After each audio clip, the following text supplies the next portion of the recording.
Yet first I'd like to share the words of Rennyo Shonin from one of his letters. And this is Bukkyo Dendo Kyokai's translation you can find online. So please join me in gassho. Please put your palms together. On deep contemplation, we realize that the pleasures of human life last only as long as a flash of lightning or the morning dew, a dream or an illusion. Even if we enjoy a life of pomp and glory and can do as we wish, this is only a matter of some 50 to 100 years.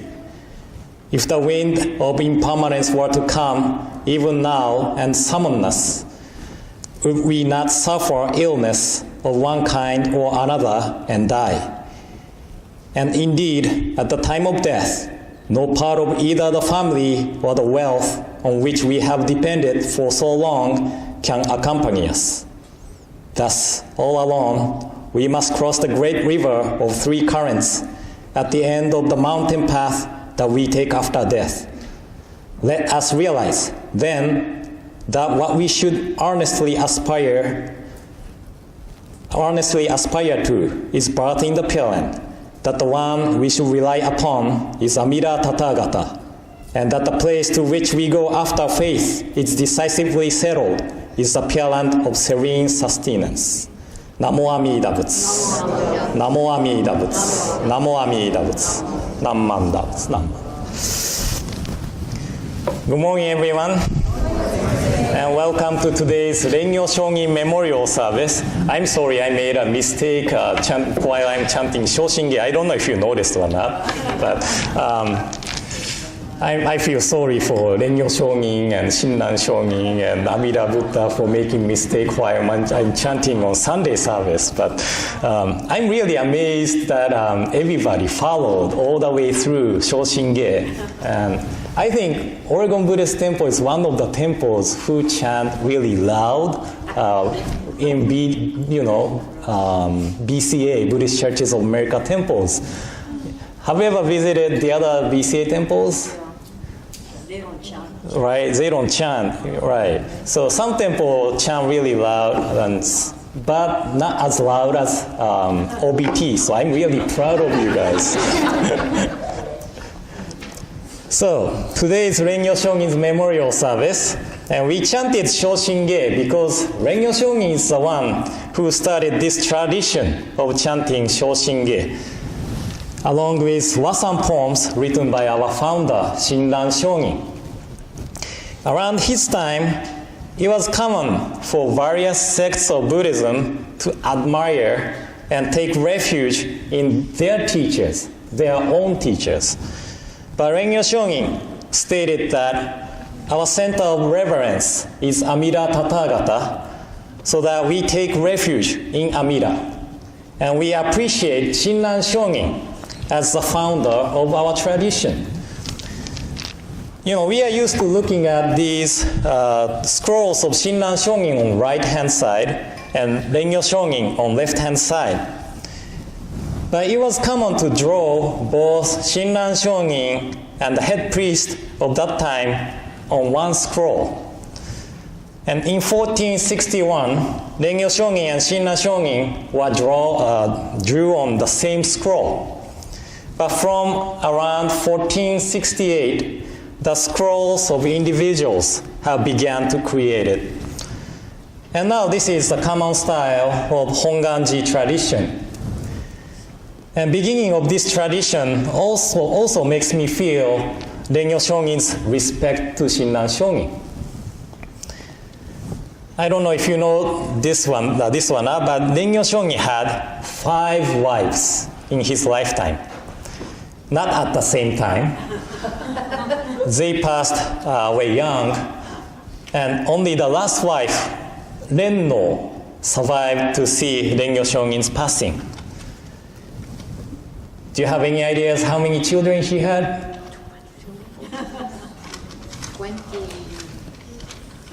27. 27 children. But during his life, he had to experience separation from his wife for 4 times. No, 3 times. No, 4 times. His children for 7 times. So he experienced 11 separation from his own family. And most of you know Rennyo Shonin for the beautiful epistle on white ashes. But he also wrote many letters regarding the separation. The words I shared at the beginning is one of the epistle written by Rennyo Shonin. And he wrote this letter in 1473, a year after he lost 2 children. And one of the greatest achievements of Rennyo Shonin is that he went to Yoshizaki in Fukui Prefecture, that is on Japan seaside, and he made tremendous effort to spread the Nembutsu teaching in the northern province of Japan. It was such a short time. He was there only from 1471 to 1475, but he was able to establish one of the strongest followers of Nembutsu teachings. And around that time, Rennyo Shonin had 7 children with his first wife, who had passed away in 1455, and 10 children with his second wife. The second wife passed away in 1470, and shortly after, his 5th daughter passed away at the age of 12. And then his eldest daughter passed away at the age of 28. So these sad, crucial events of life, yet the event to remind him of the truth of life, probably triggered him to decide to move up to northern province of Japan.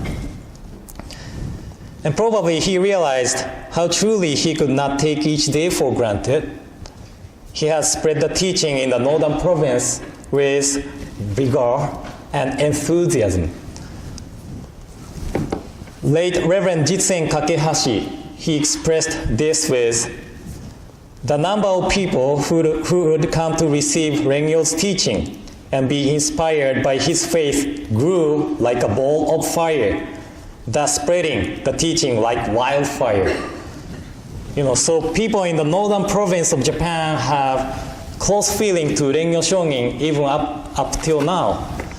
And they call Rennyo Shonin in a friendly manner, Rennyo-san, Rennyo-san. And there are still temples in Yoshizaki, in Fukui Prefecture, named Yoshizaki Gobo. And there's a famous story about no mask in Yoshizaki. No, right? Japanese traditional, is it dancing? No, act, play, yeah. So they wear mask. There's one no mask in Yoshizaki Gobo. And there was a village near Yoshizaki temple. And there was a young woman named Kiyo who lost her husband and a child. And she was living with her mother-in-law named Omoto. Kiyo often visited temple to listen to the teaching of Nembutsu, but Omoto didn't like it. Omoto felt as if Kiyo is acting as a good person. So Omoto actually really hated Kiyo. So she was always thinking about how to unmask Kiyo's true nature.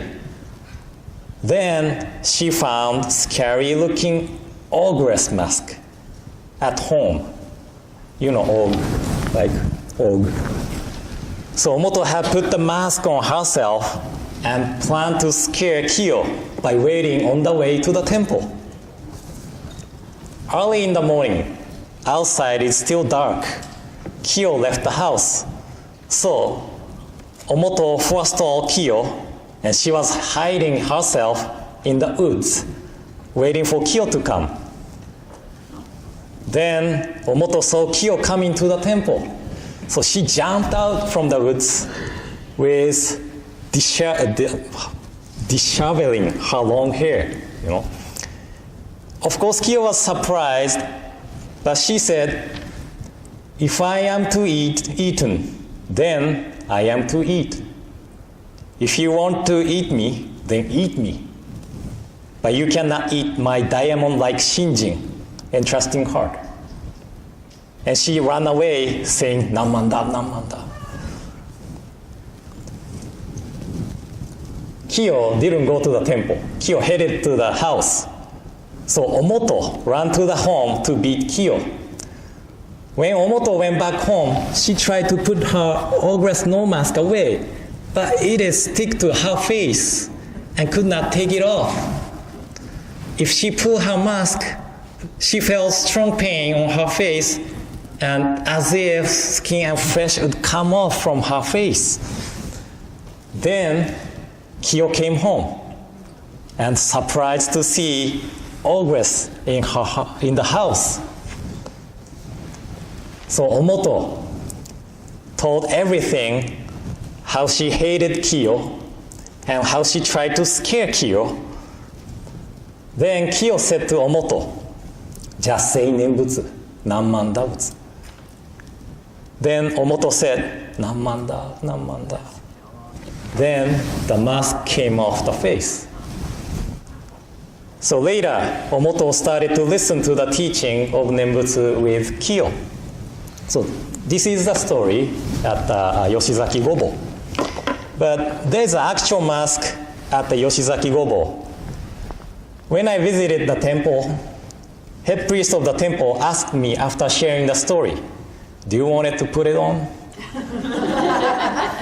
Of course I said no, after listening to the story.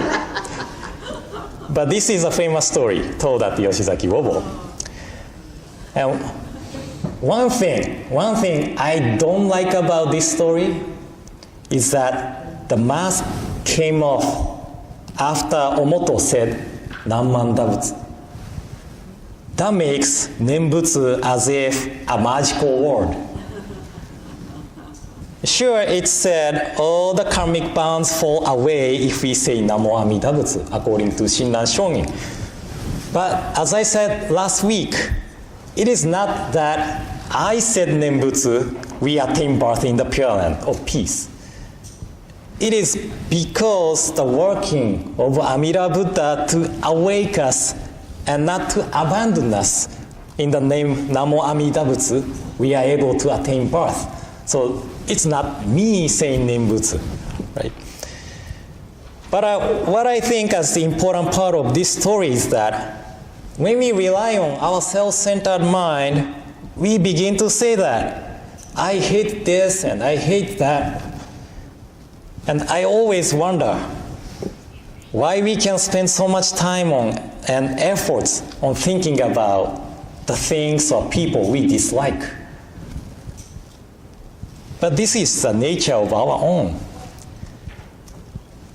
We are not putting the scary looking no mask, but sometimes we do look like this scary looking no mask, relying on our self-centered mind. Omoto, the mother-in-law, felt how shameful to drive herself with hate. And she heard the calling of Amida Buddha in Nembutsu, Namo Amida Butsu. Wake up, Omoto. Hate only gives rise to the hate. But this is also the calling. That is why I am not abandoning you. So, Namo Amida Butsu is not a magical word, but it is a calling from the awakened one. And we just receive, accept the calling, and turn our reliance from ourselves to the awakened one of infinite wisdom and compassion named Amida Buddha. And Rennyo Shonin often talks about take refuge in Amida in his writings. So on this occasion of Rennyo Shonin Memorial, I hope we have chance to once again reflect this teaching of Nembutsu on ourselves. And thank you all for coming today. And in closing, since this is Rennyo Shonin's memorial service, I would like to conclude my talk with a reading of the epistle titled On Faith as Fundamental. And I would like to read it in Japanese first and later in English. So please join me in gassho. Please put your palms together.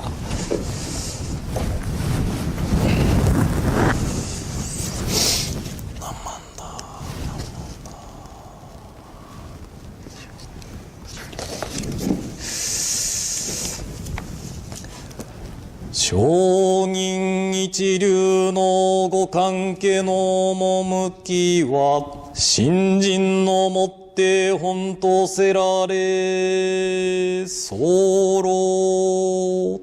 そのゆえは、もろもろの造業を投げ捨てて、一心に乱ぎ奇妙すれば、不可思議の眼力として、仏の方より往生は事情せしめたも、そのくらいを一年発起入賞上始終とも釈し、その上の称名念ブッダ如来我が往生を定めたまいし、ご恩法人の念仏と心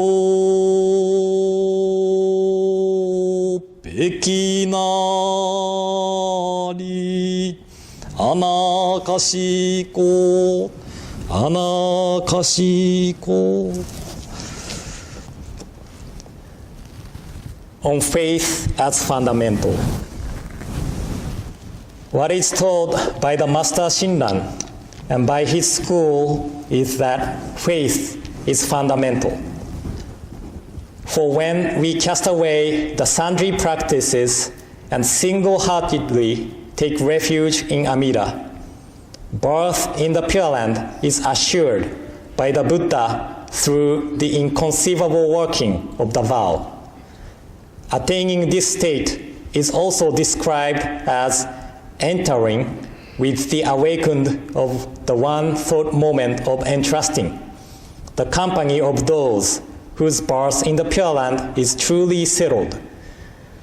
The Nembutsu, saying the name of the Buddha, should then be understood as the Nembutsu of gratitude in return for Amida's benevolence, through which the Tathagata has established our birth. Humbly and respectfully. Namo Amida Butsu. Namo Amida Butsu. Namo Amida Butsu. Namman da Butsu. Namman.